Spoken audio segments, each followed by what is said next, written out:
Good morning. First thing I'm going to do is I'm going to apologize to Dr. Hayes for starting late.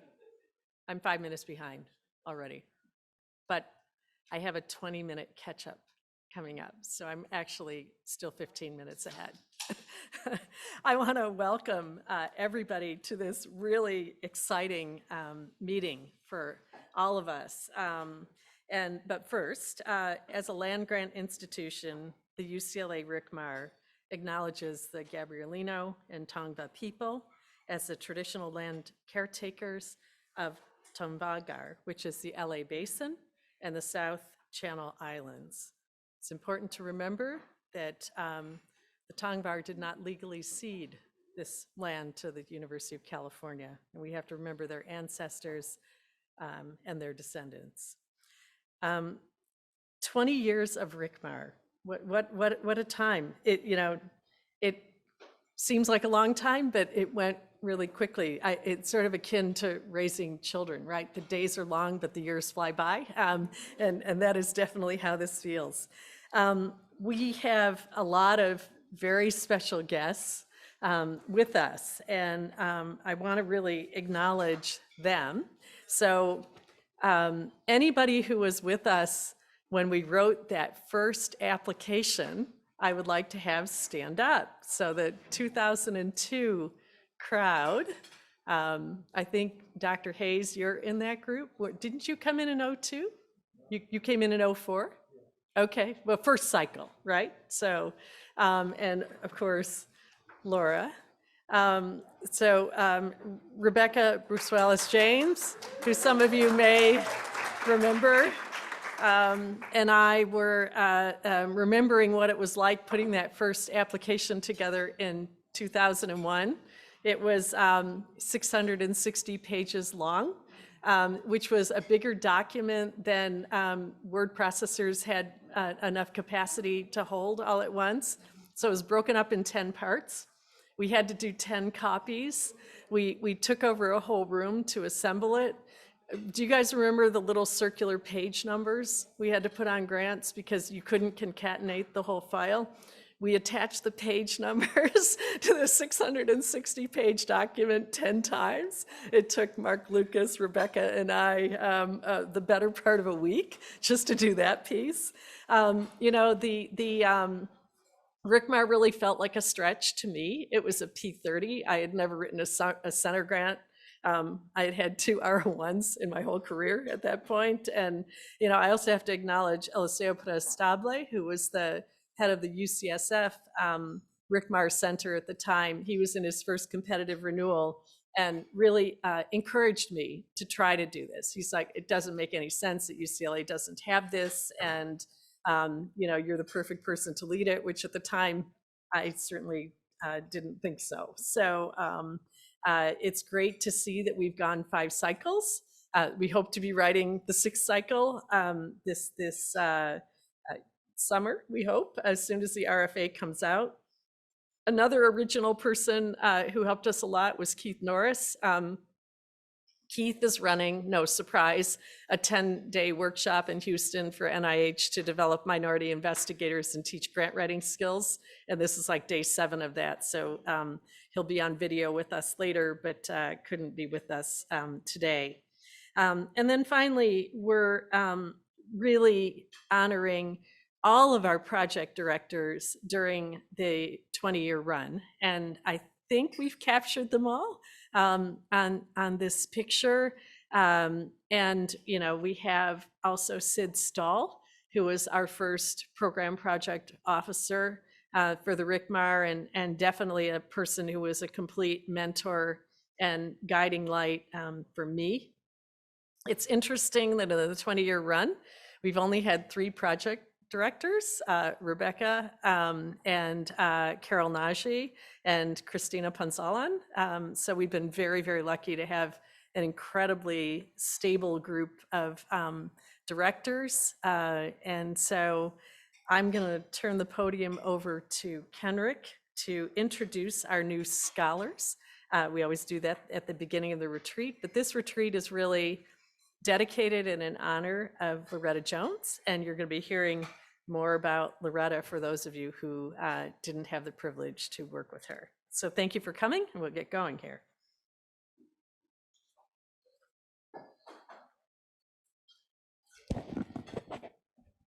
Okay, good morning.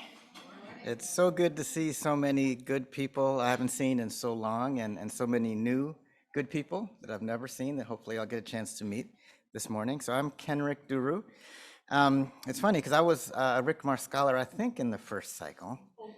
Yes, '04. So I didn't really realize about the, yes, Carol, your memory has not worsened whatsoever. That's great that you know that. But yeah, I didn't realize all the backstory of the huge amounts of paper and all the effort and all that went into it. Hey, it's a pilot award. It's great. They're great mentors, and it worked well. And I went from there, and I'm now so proud to be the co-lead with Carol of RCMAR, heading hopefully into our next cycle very soon. So.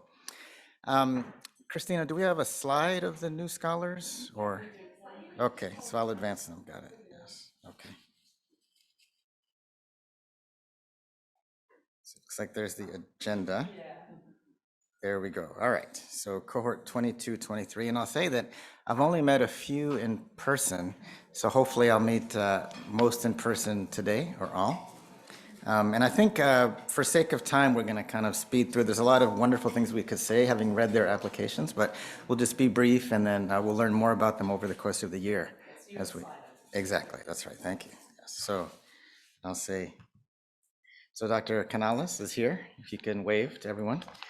She's an anesthesiologist, I believe a brand new faculty member here at UCLA, whose focus is on patient-oriented outcomes research in aging surgical patients, particularly cognition among Latino-speaking patients, I believe in particular. So welcome, and look forward to working with you on your pilot. Next one is Dr. Steven Nieto. Is he here? Yes. Oh, wonderful. Nice to see you in person. So he's a project scientist in the Department of Psychology at UCLA, and his interest is in alcohol use disorder.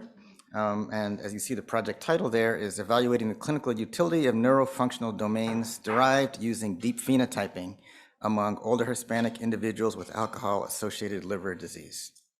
So welcome, and look forward to working with you. Shashonda Revels is right there.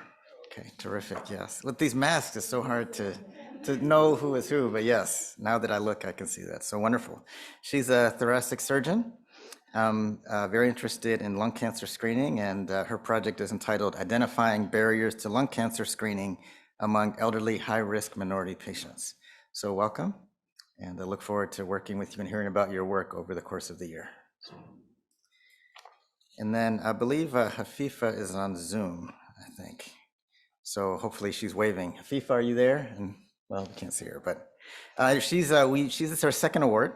She's a nurse at Charles R. Drew University of Medicine and Science, and really interested in immigrant health, immigrant mental and physical health, particularly mental health.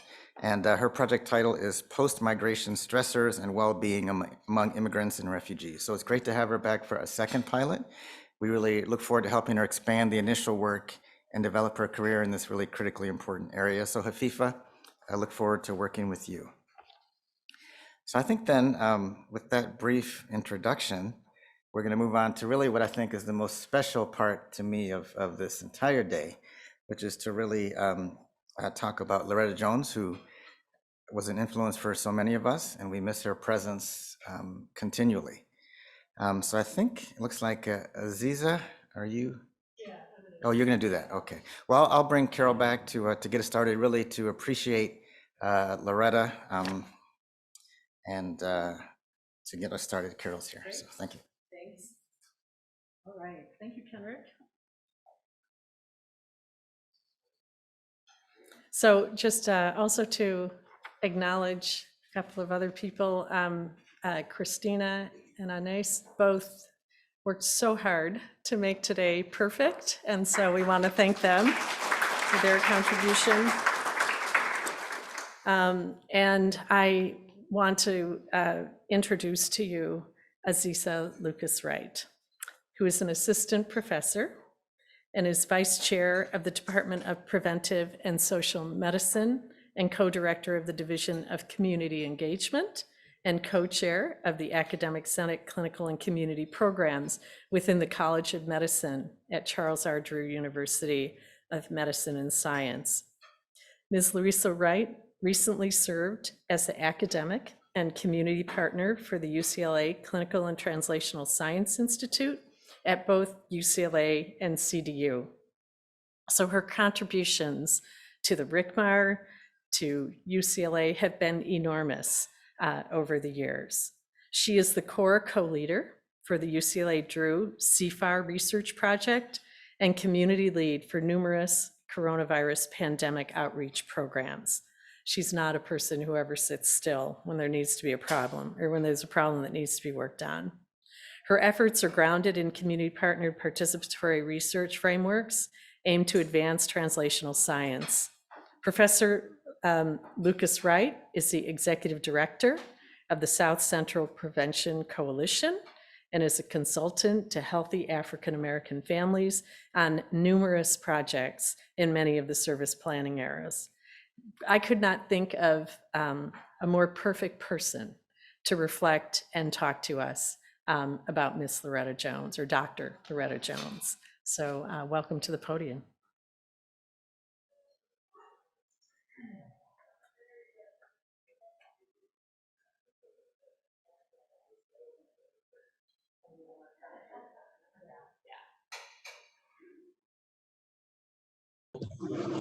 Mrs. Ziza, you're muted. I'm unmuted now. Thank you.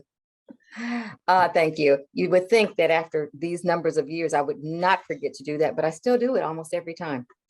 So again, it's a privilege and an honor to talk with you a little bit this morning about my dear friend, Loretta Jones, who she used to call me her best friend. And I tried very hard to live up to that title, that framing. Loretta and I met, our paths crossed we had heard about each other over the years, but we finally met each other in the late 1990s, early 2020s. And our childhood and formative years were very similar, and our work in social justice and restorative justice melded very well together and closely together, and we began to work very closely, but became friends in the process. So next slide, please. Thank you. So going back, Dr. Again, this is to take the time to think about Dr. Loretta Ford Jones. Dr. Jones, there's so many things that you could say about her. She was involved in so many things, doing a lot, and that's why we were just on one accord in so many ways. But she had her finger on the pulse of some very major things. And one of the visions that she cast, which was a strong vision that was so novel and so wonderful, was community faculty. So I just want to just sort of stay with that one area, because if you talk about Loretta, to just try to explain who she was and her impact and her power, you would be here all day. So let me though just again focus on community faculty. So it was a strategy for advancing community partner participatory research across. First of all, the vision was cast with Dr. Keith Norris at Charles Drew University of Medicine and Science, and who became extremely pivotal in making sure that this vision was effectuated. So let's go on to the next slide. So again, this is in loving memory of Dr. Loretta Ford Jones, and sort of in the couch down below is one of the shots that was just embedded in this picture of those of us who went through that process and became community faculty. Dr. Jones, though, was a founder and CEO of Healthy African American Families, a not-for-profit in South LA. And again, the community faculty visionary. She was also associate professor at Charles Drew University of Medicine and Science, coupled with shepherding healthy African American families. Next slide. So the vision that she cast, when we began to meet together,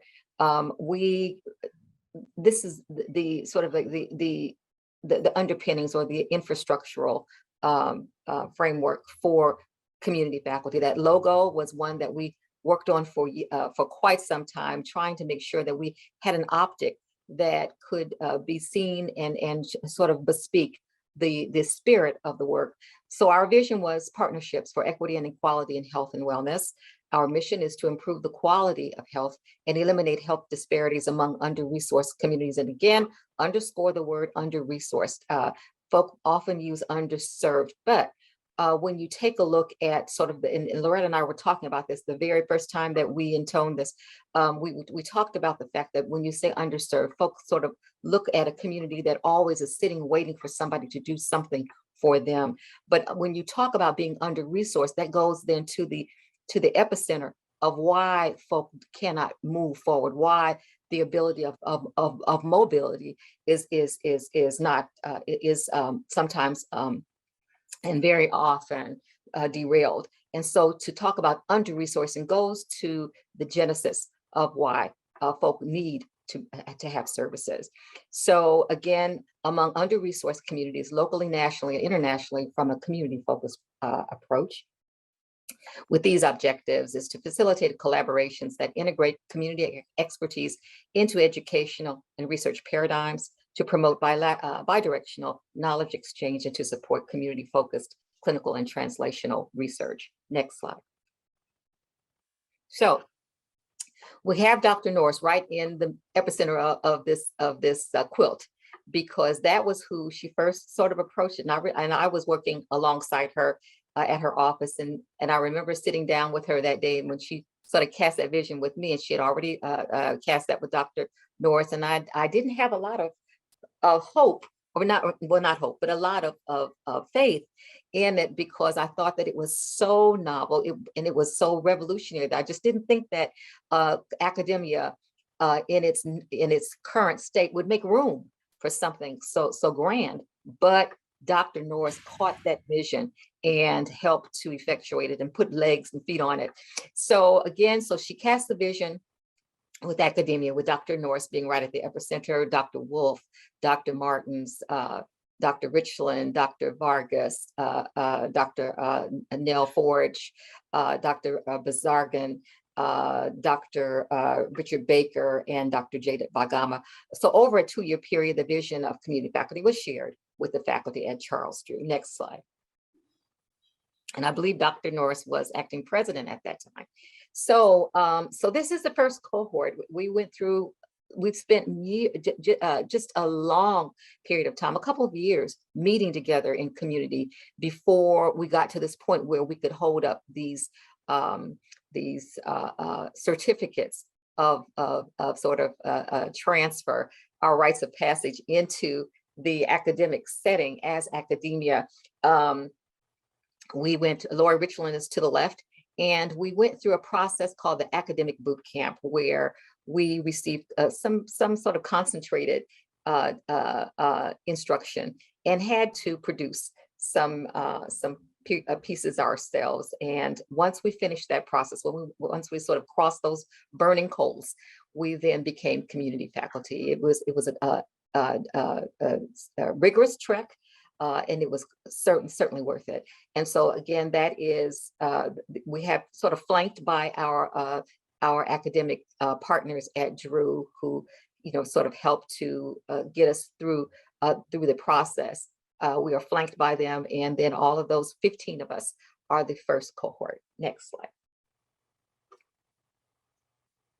And so again, these are the names of the first cohort, most of them, and they were appointed in 2010. And our area of expertise are listed there. Next slide.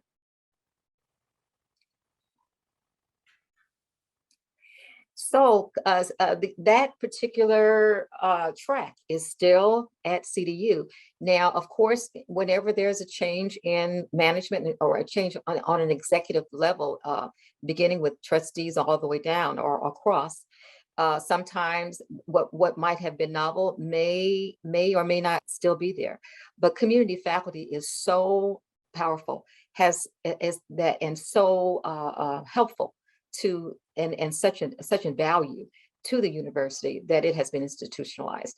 And so I wrote, the community faculty continues to remain an important and integral part of CDU, which is affirmed, has been continuously affirmed by the executive management level and remains embedded, and is sustained by grant supporters, senior faculty inclusions on studies, prospective student and faculty interviews, peer review papers, classroom instruction, strategic planning, and more. Next slide. And again, these are, and this just reiterates that, but to the right, these are our academic partners who, upon receiving funding and begin to sort of activate something, a new initiative or a new project, understand the importance of embedding community faculty in those. And these are the ones that call upon us multiple times and sort of embed us in the work to offer that layer of vista that only community can bring to the table. Next slide. And so this is Community Faculty 2.0. These are the sort of the first four of us at the top. We're the sort of the OGs of community faculty. We were part of the first cohort. And then underneath are the new ones who joined us later on. I want to highlight though, to the left, the bottom left, Attorney Robert, I'm sorry, his name just ran across my mind. That's because I'm getting old, you all. But he just passed away this past summer. And we want to remember, I just want to take a moment to remember him as well. He's gone on to ancestorship along with our dear Loretta Jones. But we have some amazing people. We just brought aboard, and I have him just, and I didn't kind of slide him in there too tidily, and that is Timothy Watkins, who is Watts Willowbrook royalty. His father is the great Ted Watkins, who has done so much to build up the community of Watts Willowbrook, and he has joined us as the newest community faculty 2.0. Robert Garcia is his name. Thank you, Andre. I'm so glad that you added that to me. Yes, thank you very much. Next slide. And so the efficacy of community faculty, how can it benefit? So as Loretta began to just, again, cast the vision of community faculty, it became clear that there were those who, again, beginning with Dr. Norris, understood how important it could be once embedded. And so what remains is that community faculty is a provider of insider perspectives to clarify relevance, identify barriers, and engender trust. Also, this is, as we began to move forward, it didn't just stay at Drew.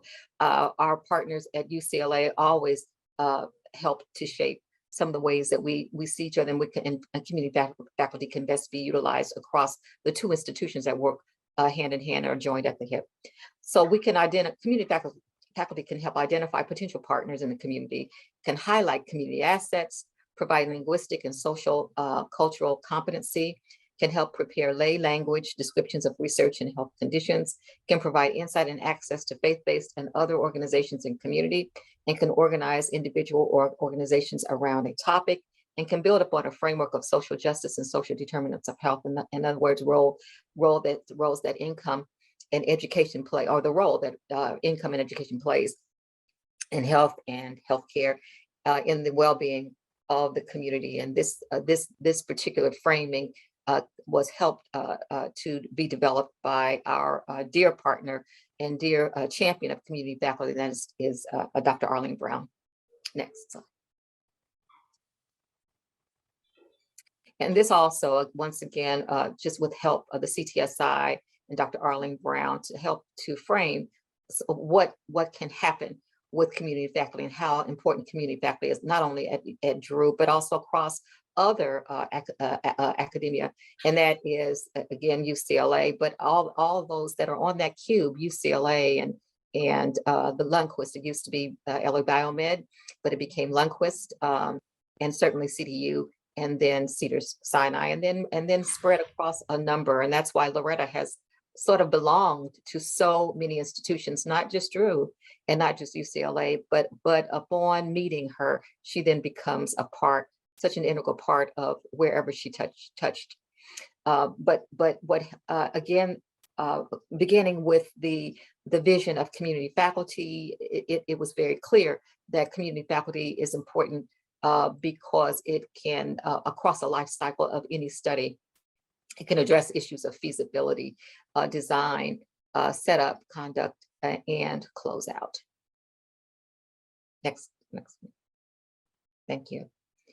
And then the competencies. Well, these are some of the things that have happened. These are some of the ways that community faculty has been important to the institutions.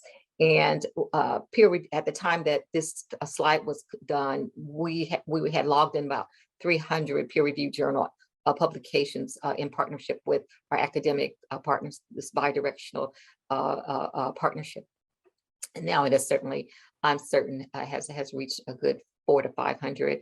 That we have been on academic committees in the different academies, provision an entree into community settings, leadership on bi-directional learning, convenings like symposia, conferences, and the like, co-leadership on research studies, leadership on research studies, leadership and co-leadership, because I've certainly had my own research pieces, which has been very beneficial, I believe. And then candidacy interviews, we've been sitting on sort of looking at and talking with and making some comments about those who are going to be coming into our community and working in our community. So we sit on these interviews, grant awards committees.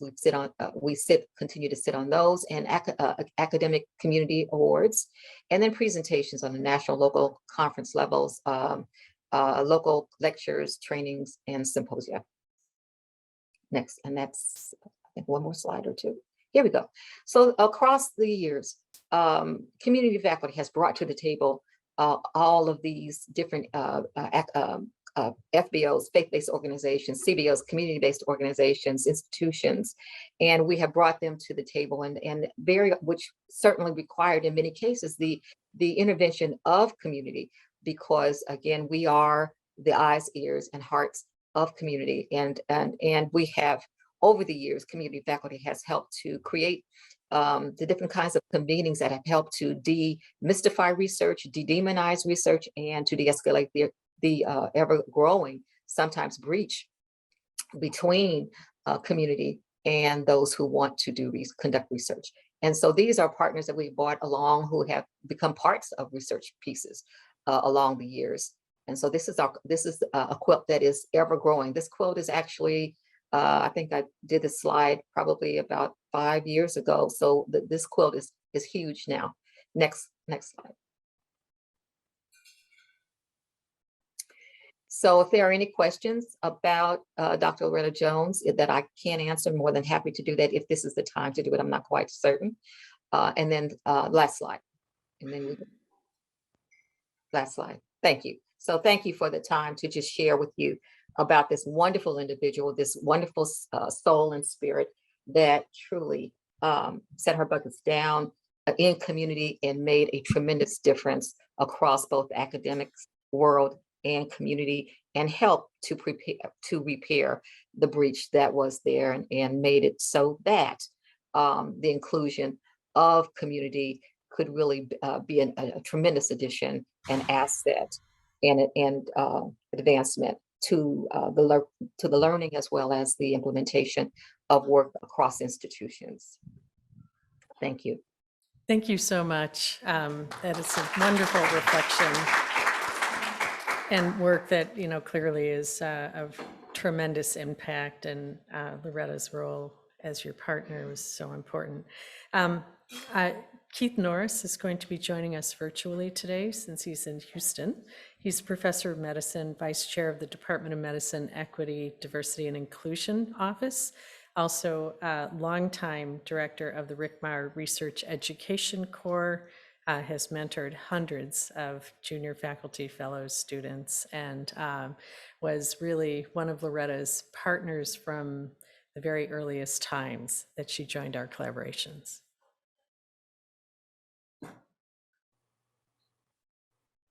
Welcome to the RCMAR community, and it is my pleasure to just say a few words about the late Dr. Loretta Jones.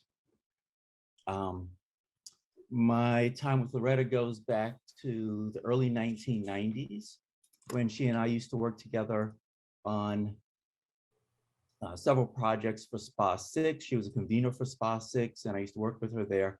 And then in about 1992, she had the great fortune to have a grant through the CDC working with the UCLA School of Public Health and Charles Drew University for healthy African American families to address infant mortality, perinatal health, and to think even more broadly about families. And so this was really the impact of stress on families and how it impacts on health of the child, health of the mother. And originally, she was working with somebody else at Charles Drew University, and then she asked if she could work with me instead. And so that's when I got to really work with Loretta closely and develop a very strong relationship and bond.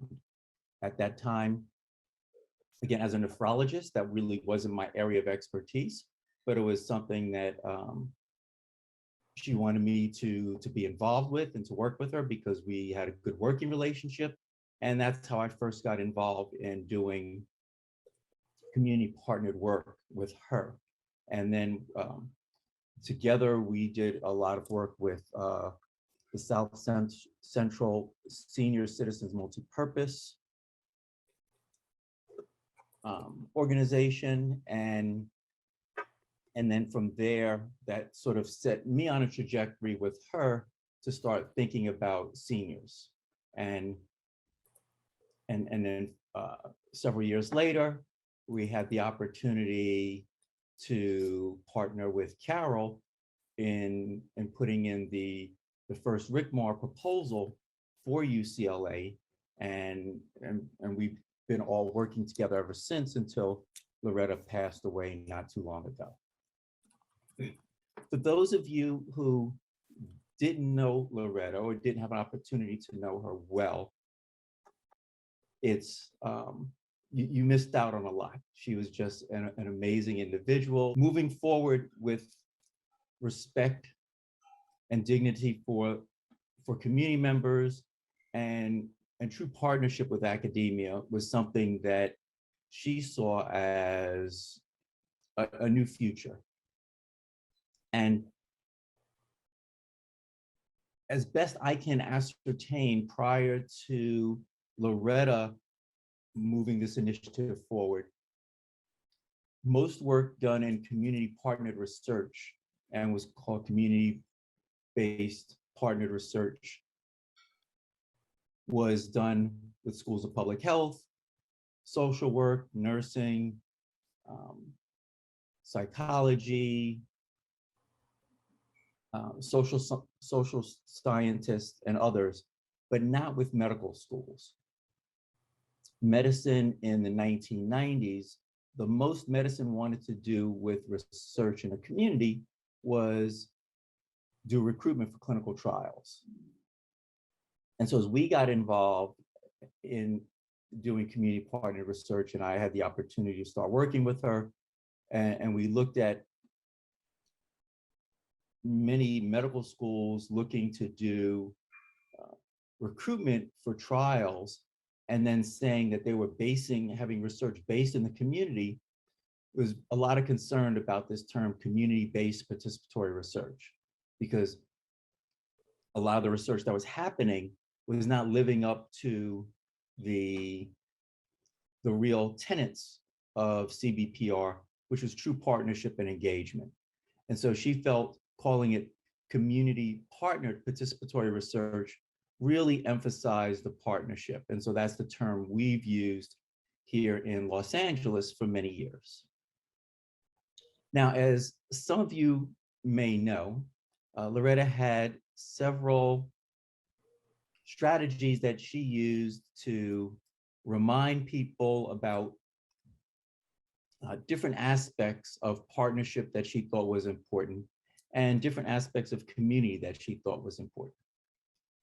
And one of the most important ones, messages she she used was to pass out to everybody a key. And so all of us, many of us, have a key on our ring that she would give us. And this key, which was a blank key, would be a reminder as we thought about the different keys we had and what our keys opened. Our keys may open a door to our house, may open a door to our car, may open a door to our office, may open a door to lots of opportunities even. But she reminded us all the time that many people don't have keys. They don't have any keys for any of those things. And so when we're doing our work to improve the health of the community, we're doing it with the consciousness of how do we make an environment and that is supportive of and transformative for those who don't have keys. Loretta was always forcing us to think through how we do what's now called centering at the margins. How do we think about those that are at the margin and bring them in, right? Centering at the margin, those are at the margin and bring them in. And that's what we now try to do in lots of work in spaces when we try to make different environments inclusive in academia and businesses.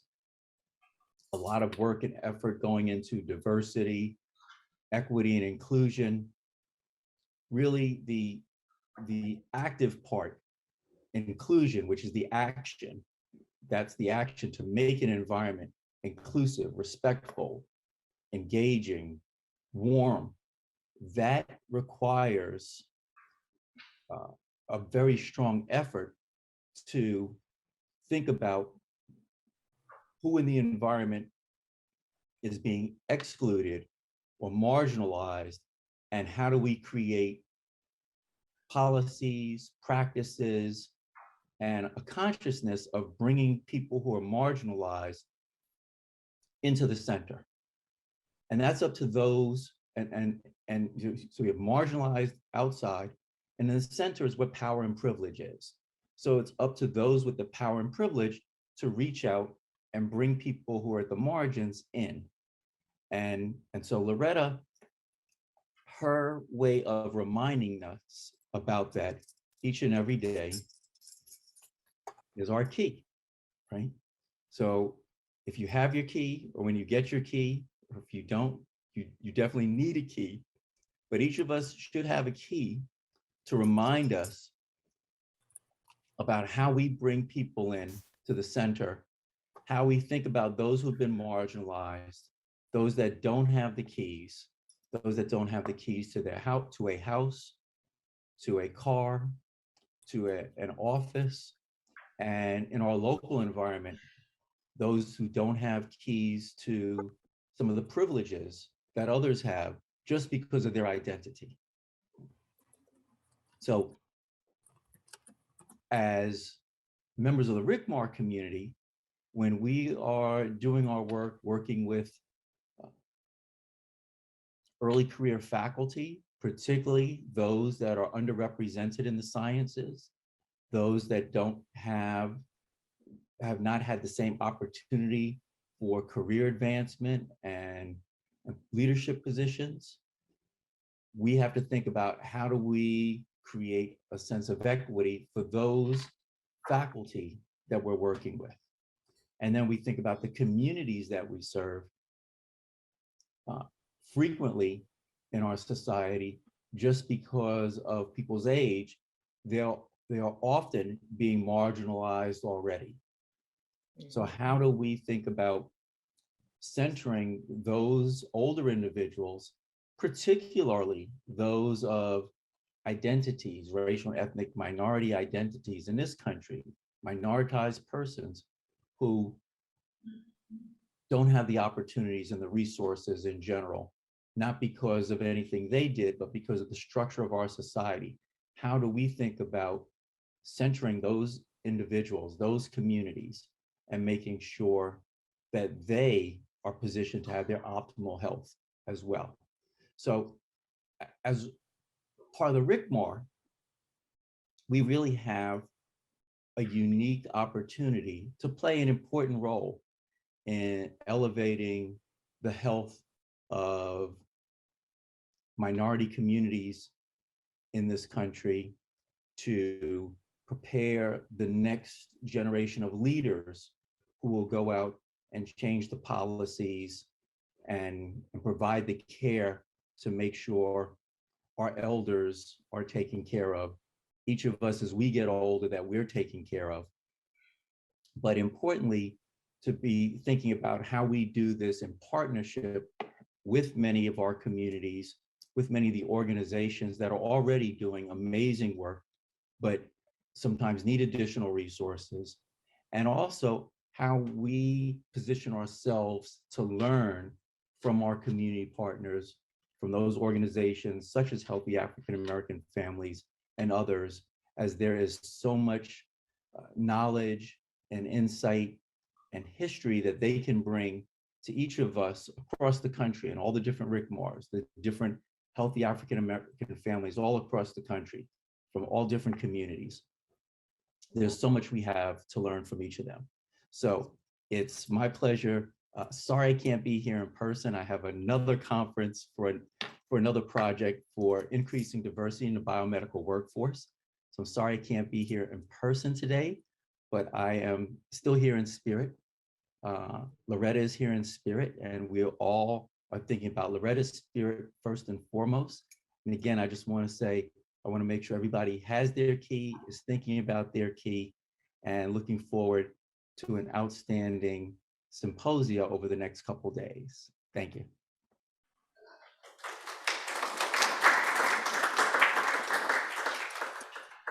Hello, this is Andrea, and I know I'm not supposed to speak, but you know what? I still have my key. I tried to show it to you guys when Dr. Norris was speaking, but I still have my key, and I just put in the chat. Miss Loretta taught me. She showed me that even when I didn't know I had a key, that I had a key. And I did put Dr. Norris made me cry. But yeah. Yeah.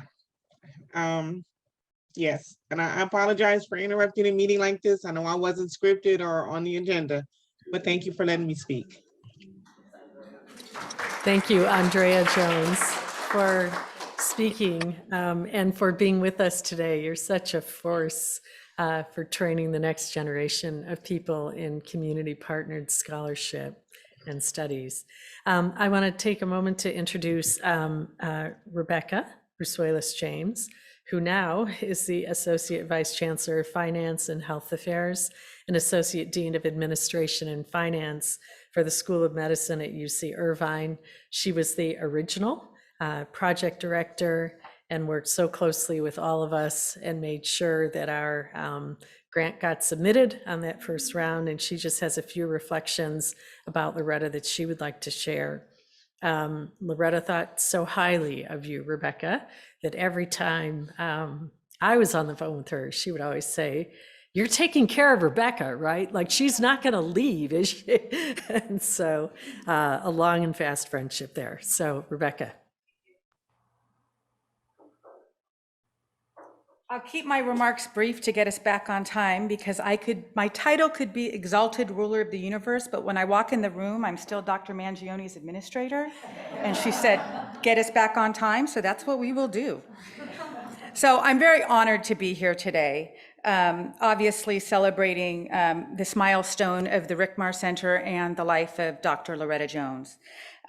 I was at UCLA from 1999 to 2006, and during my 7 years here, it was a real privilege to work with Dr. Mangioni and the team and Dr. Loretta Jones.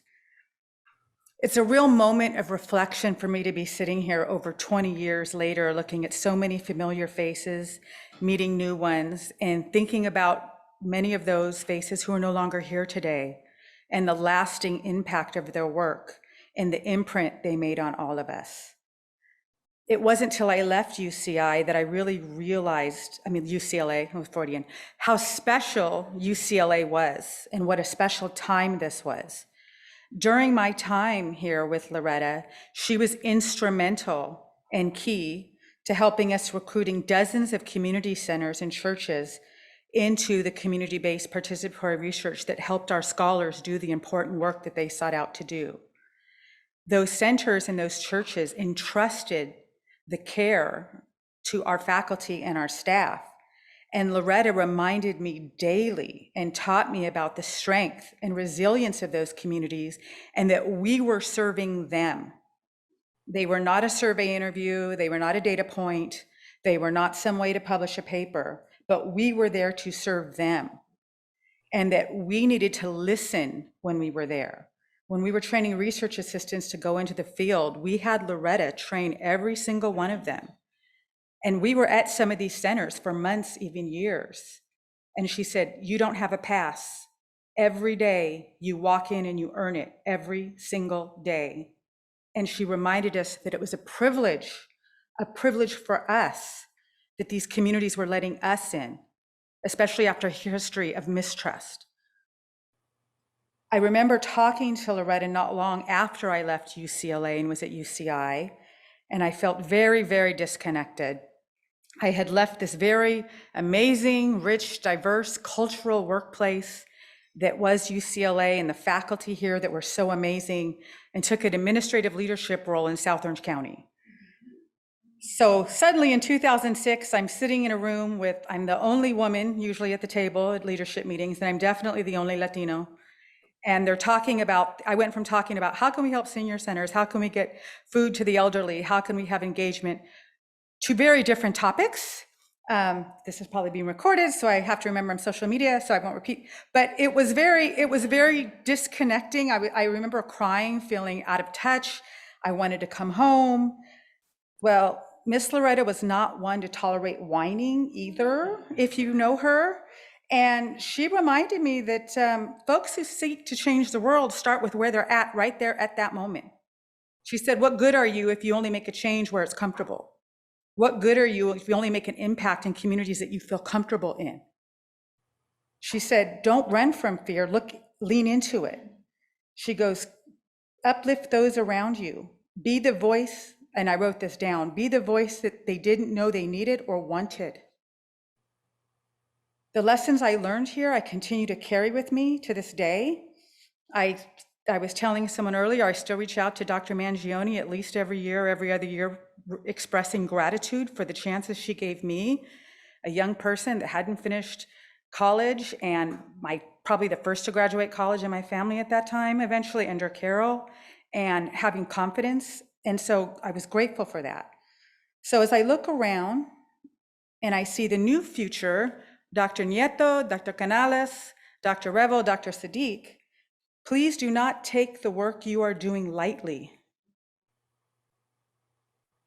It will make a difference, and it will echo far past your research paper. It will echo far past that next grant. What you are doing is truly transformational and profound. So please always remember that. Even if you didn't get to meet Dr. Loretta Jones, you can still carry that with you. So thank you.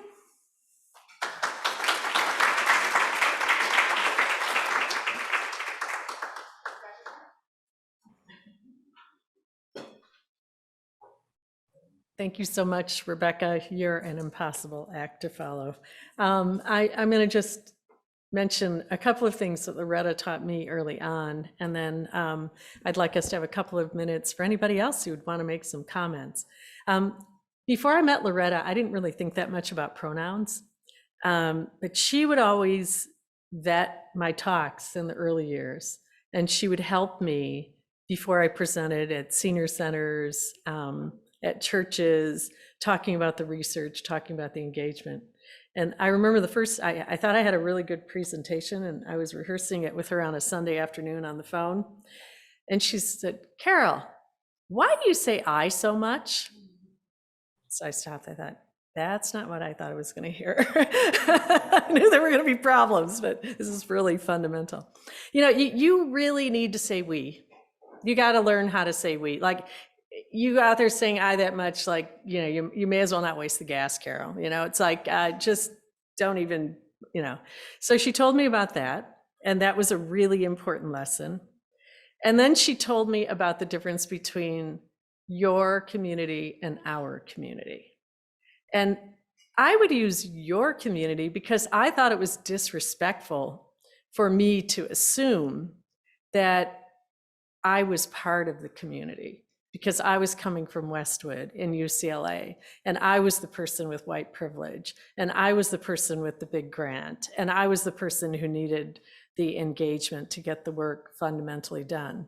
And Loretta taught me that even when you have that power asymmetry, when you're in communities, you are part of that community. And if you remember, it's, our community together, and that it's not yours and I'm coming to it.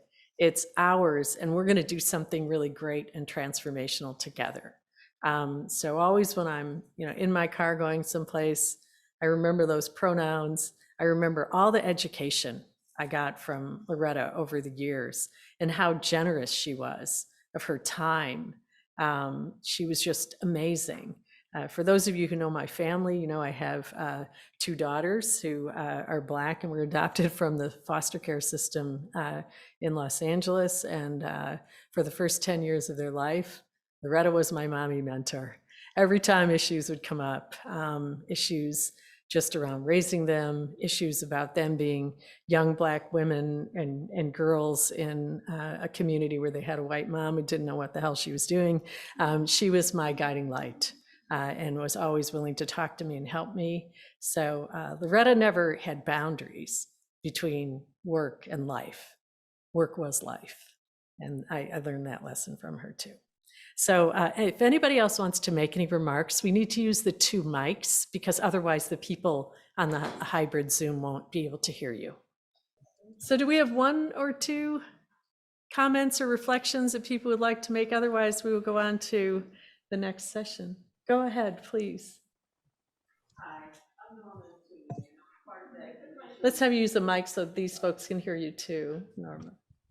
I'm Norma Toomey, and I couldn't just sit here and not say anything. I'm part of the first cohort of community faculty at Drew, and Loretta and I have been working in South Central since the early 90s in nonprofits, and just getting involved with community faculty and a lot of her visionary initiatives and ideas. I have done things and gone places that I'd never even imagined that I go in my life. And I'm grateful. I'm grateful for her mentorship and being able to meet folks like you and learn more about research. And I've just been involved in so many fabulous activities in the last 12 years. And I want to thank you, Dr. Mangione, Dr. Norris, and Dr. Brown, everyone that's embraced me and allowed me to have those opportunities. But I was ushered in by Loretta. I'm grateful. Thank you.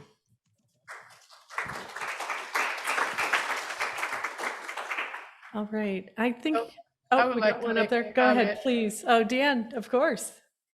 Good morning, everyone. I'm like Norma, I couldn't sit here and not say anything, even though Aziza started us off and Keith. But I too was part of the first cohort for community faculty. And, but I met Loretta, oh God, I don't want to exactly tell my age, but way back in the day. We did a lot of community work when I used to work, run adolescent programs in South LA. And we did a lot of activities together with young people, and we just continued on. And she has always been a sister friend, a best friend, and someone that always made sure that as community, we had our hand on the pulse. We did what we need to do, and that we made sure that our engagement and what we did with community, that everybody left with something, even if it's just a thought or an idea, a training or something that they could pass on, because the whole part of community engagements to make sure that each one teaches one. So that's something that Miss Loretta did to everyone she touched. And if you didn't know them, she was going to make sure that you knew them. She was going to say, you don't know Deanne? Well, you need to know Deanne. Go find her. Go talk to her.